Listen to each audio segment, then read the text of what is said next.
కొరింథీయులకు రాసిన మొదటి పత్రిక 6వ అధ్యాయం 12వ వచనం. అన్నిటి యందు నాకు స్వాతంత్ర్యము కలదు గాని అన్నియు చేయదగినవి కావు. అన్నిటి యందు నాకు స్వాతంత్ర్యము కలదు గాని నేను దేని చేతను లోపరచు కొనబడనొల్లను. ఆమేన్. అందరూ హ్యాపీగా ఉన్నారా? అందరూ సంతోషంగా ఉన్నారా? ఎక్కడ ఆయన నామములో 2-3 కూడి ఉంటారో వారి మధ్య దేవుడు ఉంటానని సెలవిచ్చినారు. ఇప్పుడు ఉన్నారా? దేవుడు మన మధ్యలో లేరా? ఇప్పుడు మనం ఎవరికి భయపడాలి? దేవుని. ఇక్కడ దేవుడు ఉన్నారు. ఆయన నా హృదయాన్ని చూస్తున్నారు, నా పరిస్థితిని చూస్తున్నారు, నా స్థితిగతిని చూస్తున్నారు, నా స్థితిని మార్చబోతున్నారని నమ్మాలి. నమ్మితే దేవుని మహిమను చూస్తాం కదా. అది మనము నమ్మవలసింది, అది మనం నమ్మాలి. ఇప్పుడు చిన్న మంద దగ్గర దేవుని స్వరం ఉన్నది. 2-3 కూడి ఉన్న చోట ఆయన ఉన్నారు. మీలో ఒంటరి అయిన వాడిని 1000 మందిని చేస్తానన్నారు కదా. ఇప్పుడు సాక్షాత్ దేవుడే మన మధ్యలో ఉన్నారు. ఆయన మన ప్రతి హృదయాన్ని క్షుణ్ణంగా చూస్తూ ఉన్నారు. మన హృదయంలో ఏవైతే ఆయనకు హేయమైనవి ఉన్నాయో వాటిని తీసివేసి మనకి ఇవ్వడానికి దేవుడు సిద్ధంగా ఉన్నారు. అయితే మనము తీసివేయడానికి సిద్ధపడాలి. ఏదైతే అడ్డుబండగా ఉందో, ఏదైతే ఆటంకంగా ఉందో, దేవుని యొక్క ప్రత్యక్షత మన హృదయంలోనికి రాకుండా ఏదైతే ఉందో దాన్ని తీసివేయాలి. అందుకే కదా వాక్యంలో ఏమి రాయబడినది? అన్నిటి యందు నాకు స్వాతంత్రం కలదు కానీ అన్నీ చేయదగినవి కావు. అన్నిటి యందు మనకు హక్కు ఉన్నది. ఈరోజు అదే కదా గణతంత్ర దినోత్సవము. మనకు స్వాతంత్రం వచ్చింది, మనము స్వాతంత్రం వచ్చింది, స్వతంత్రులము. ఎందుకు స్వతంత్రులము? పాపము విడిచిపెట్టుటలో మనకు స్వాతంత్రం కావాలి. పాపము చేయడానికి కాదు. చాలా మంది మనం స్వతంత్రులం, ఏదైనా చేయొచ్చు, తినుము త్రాగుము సుఖించుము, కానీ మరలా నువ్వు లెక్క అప్పచెప్పాలి. ఏదైనా చేస్తాము, ఏదైనా మేము మంచి అనుకుంటాము, కానీ పౌలు గారు అంటున్నాడు, నాకు అన్నిటి యందు స్వాతంత్రము కలదు కానీ అన్ని చేయదగినవి కావు. అన్నిటి యందు దేవుడు హక్కు ఇచ్చినాడు. ఏదైనా తోటలో దేవుడు అన్ని తినమన్నాడు, ఒకటి తినొద్దన్నాడు. కానీ వాళ్ళు ఏం చేసినారు? తినమన్నవి తిన్నారు, తినొద్దన్నవి కూడా తిన్నారు. అందుకే కృపను కోల్పోయారు. అలాగే అన్నిటి యందు స్వాతంత్రము నాకు కలదు కానీ అన్నీ చేయదగినవి కావు. మనం అనుకుంటా ఉంటాము, ఇది మంచిదే కదా అనుకుంటా ఉంటాము. అది మంచిదా కాదా అని దేవుని సన్నిధిలో విచారణ చేయగలిగినటువంటి ఆ ఆధ్యాత్మిక మెలకువ మనకి ఉండాలి. మనం అనుకుంటా ఉంటాం, ఇది కరెక్టే కదా, అది కరెక్టే కదా, అది కరెక్టే. అది నీ మనసుకు నా మనసుకు కరెక్టే, కానీ మనం చేస్తున్నది దేవుని మనస్సుకి కరెక్టా కాదా, దేవుని చిత్తానుసారమైనదా కాదా, అది మనము మన హృదయంతో పరిశీలన చేసుకోవాలి.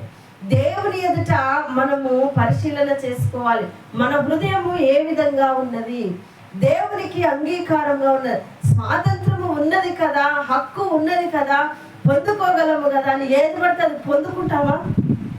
మార్కెట్కి వెళ్తాము, మనకి ఎన్నో వస్తువులు నచ్చుతాయి, కొనుక్కోవడానికి చాలా డబ్బు ఉంది కదా అని ఏది పడితే అది కొనుక్కుంటామా? మనకు నచ్చినదే కొనుక్కుంటామా? నాకు చాలా డబ్బు ఉన్నది, నేను పిచ్చి కొనుక్కుంటాను, మంచి కొనుక్కుంటాను అని అనుకుంటామా? పిచ్చి వాటిని మనము విడిచిపెడతాము, మనకు అవసరం లేని వాటిని మనము విడిచిపెడతాము. అలాగే ప్రియమైనటువంటి దేవుని బిడ్డలారా, అన్నిటి యందు దేవుడు మనకు హక్కు ఇచ్చినారు కానీ అన్నీ చేయదగినవి కావు. అన్నిటి యందు మనకు హక్కు ఉన్నది కానీ అన్నీ చేయదగినవి కావు.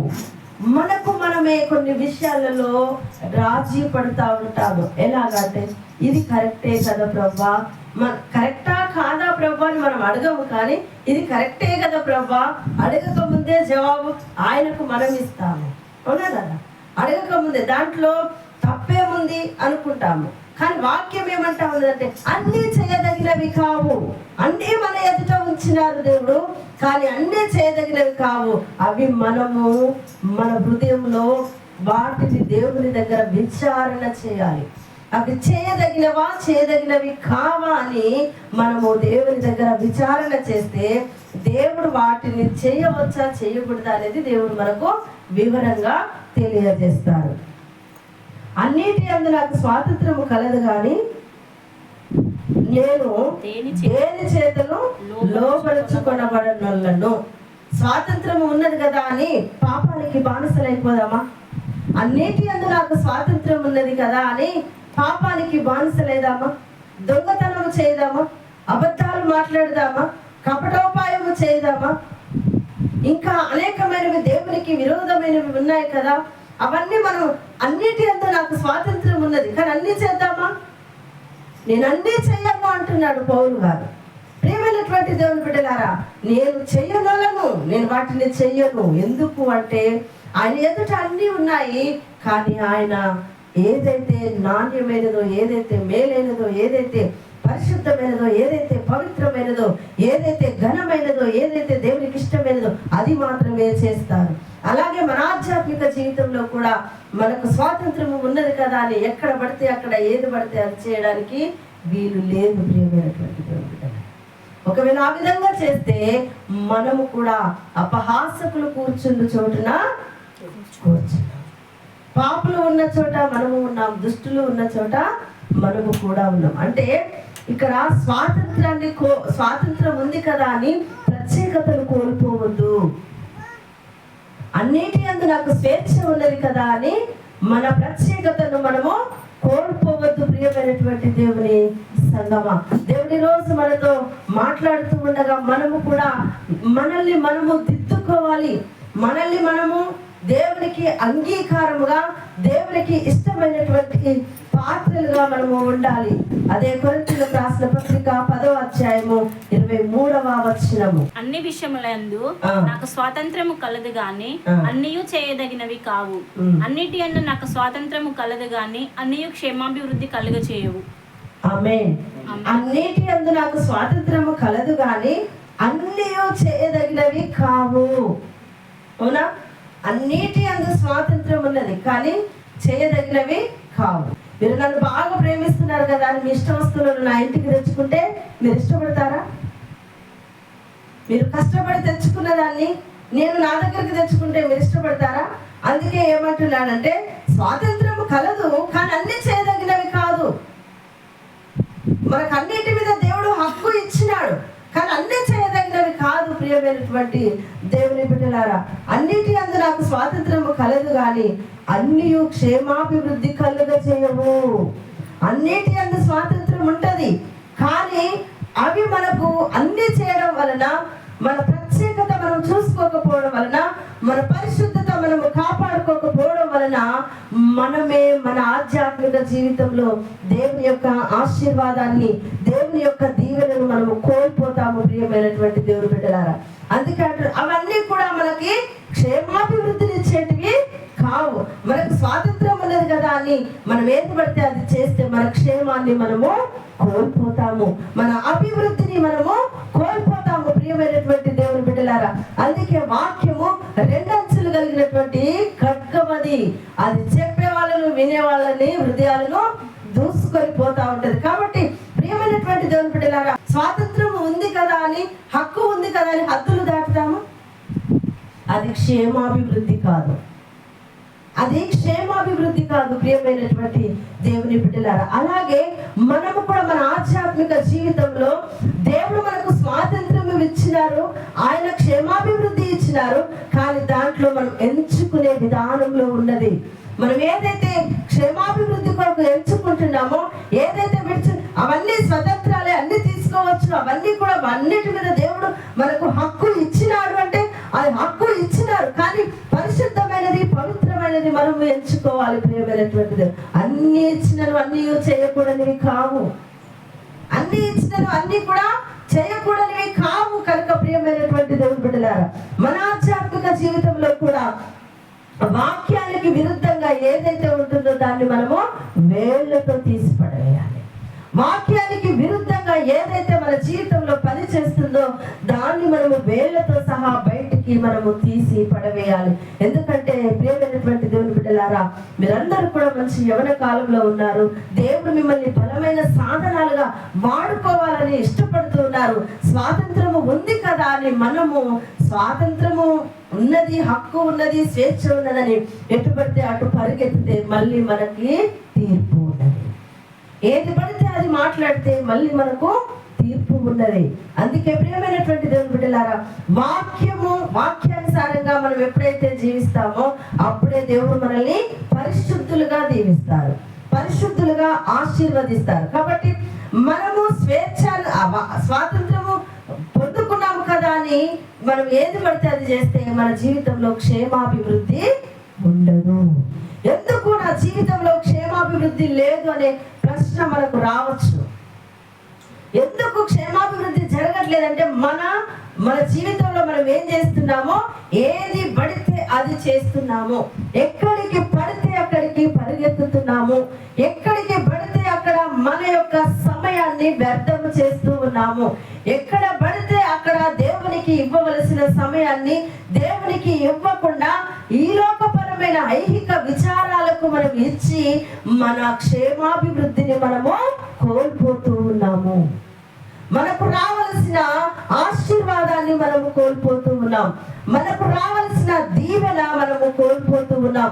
ప్రియమైనటువంటి దేవుని బిడ్డలారా, స్వాతంత్రము ఉన్నది కదా అని దేవునికి సమయాన్ని దొంగిలిస్తూ ఉన్నాం. అది మనకు క్షేమాభివృద్ధి కాదు. స్వాతంత్రము ఉన్నది కదా అని దేవునికి ఇవ్వవలసిన సమయాన్ని మనము దొంగిలించి వేస్తూ ఉన్నాం. అదే మనుషుల కొరకైతే మనం ఎదురు చూస్తూ ఉంటాం, కానీ ప్రత్యక్షంగా దేవుడే ఇక్కడ ఉన్నాడంటే మనం నమ్ముతున్నామా? వాక్యం అయితే ఉంది, ఎక్కడైనా నామంలో ఇద్దరు కూడి ఉంటారో వారి మధ్య నేను ఉంటానని. మరి ఇప్పుడు మనం నమ్ముతున్నామా? ఆ నమ్మకంతో మనం సంఘంలో ఉన్నామా? చిన్న మంది భయపడవద్దు అంటున్నాడు. ఆ నమ్మకము, ఆ స్వరము మనలో ఉందని మనం నమ్ముతూ ఉన్నామా? అదే ప్రియమైనటువంటి దేవుని బిడ్డలారా, ఇప్పుడు మనకు వేరే కబురు ఏదైనా వస్తే మన హృదయాలు ఎలా సందడి చేస్తాయి? వాక్యం మీద నుంచి మన హృదయము వచ్చినటువంటి ఆ సమాచారం మీదకి వెళ్ళిపోతుంది. కాబట్టి ప్రియమైనటువంటి దేవుని సంగమా, మనకు క్షేమాభివృద్ధి ఎందుకు కలగట్లేదంటే స్వాతంత్రము ఉన్నది కదా అని ఏది పడితే అది చేస్తూ ఉన్నాం. ఇవన్నీ సత్యమే అనుకుంటున్నాము. ఒక్కసారి కూడా మనము దేవుని యొద్దకు ఆ సమస్యను, ఆ యొక్క పరిస్థితిని తీసుకొని వెళ్ళి ఇది నీ చిత్తమా ప్రభు అని మనము విచారణ చేయకయే మనంతటా మనం పరిగెత్తుతున్నాము. అందును బట్టి మనము క్షేమాభివృద్ధిలో ఉండకుండా మన జీవితాలు ఇలాగా బలహీనమైపోతూ ఉన్నాయి.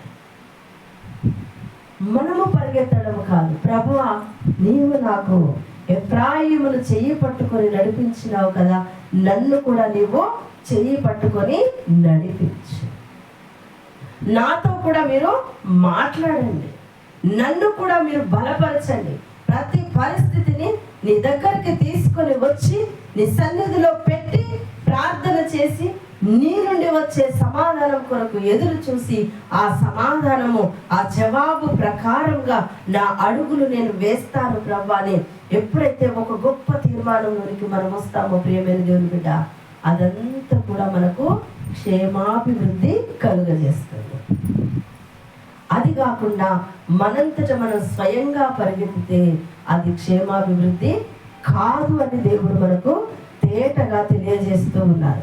కాబట్టి ప్రియమైనటువంటి దేవుని బిడ్డలారా, అన్నీ చేయదగినవి అని మనము చేస్తే పొరపాటే. అన్నీ కూడా మనకు దేవుడు ఇచ్చినాడు కదా అని మనము చేస్తే మనకు పొరపాటే. మనకి ఏదైనా ప్రాబ్లం వచ్చినప్పుడు డాక్టర్స్ దగ్గరికి వెళ్తే డాక్టర్స్ ఏమంటారంటే మీరు కొద్ది రోజులు నాన్ వెజ్ బంద్ చేయండి అంటారు. ఖచ్చితంగా డాక్టర్ మాట విని ఎన్ని రోజులైతే డాక్టర్ బంద్ చేయమన్నారో అన్ని రోజులు బంద్ చేస్తాం. డాక్టర్కి జ్ఞానం ఇచ్చినది ఎవరు? అదే ప్రభువారు మనతో చెప్తే మనం చేయగలుగుతామా? ఒక డాక్టర్ మాటకున్న విలువ దేవుని మాటకు ఇవ్వము. మనము ఒక డాక్టర్కి భయపడతాము, ఒక ఇంజనీర్కి భయపడతాము, ఒక ఉపాధ్యాయునికి భయపడతాము, ఒక అధికారికి భయపడతాము, కానీ దేవుని యొక్క మాటకు మనము భయపడలేము. ప్రియమైనటువంటి దేవుని బిడ్డలారా, ఎవరైతే దేవుని యొక్క మాటకు లోబడతామో, దేవుని మాటలను మనము అంగీకరించి ఆ మాటల ప్రకారం ప్రకారంగా, ఆయన ఆజ్ఞల ప్రకారంగా నడుచుకుంటామో ఈ యొక్క సంవత్సరంలో దేవుడు మనకు క్షేమాభివృద్ధిని ఇవ్వబోతూ ఉన్నాడు. ఈ యొక్క సంవత్సరంలో దేవుడు మనకు సుఖ సంతోషములను, సౌఖ్యములు దేవుడు ఇవ్వబోతూ ఉన్నాడు. మనల్ని నీరు కట్టిన తోట వలె దేవుడు ఆశీర్వదించబోతా ఉన్నాడు. ఒప్పుకుచున్న ఊట వలె మన భూఫలము, గర్భఫలమును దేవుడు ఆశీర్వదించబోతూ ఉన్నాడు. కాబట్టి ప్రియమైనటువంటి దేవుని బిడ్డలారా, స్వాతంత్రము ఉన్నది కదా అని ఏది పడితే అది చేయకుండా దేవుని ఆజ్ఞల ప్రకారముగా ఎప్పుడైతే మనం దేవుని మాట ప్రకారంగా చేస్తామో మన జీవితంలో ఆశీర్వాదము, దీవెన, క్షేమాభివృద్ధి, సమృద్ధిగా దేవుడు మనకు ఇవ్వలే ఉన్నారు. దేవుడి మాటలు మన వెనుకల్లో దీవించి ఆశీర్వదించును గాక. ఆమేన్.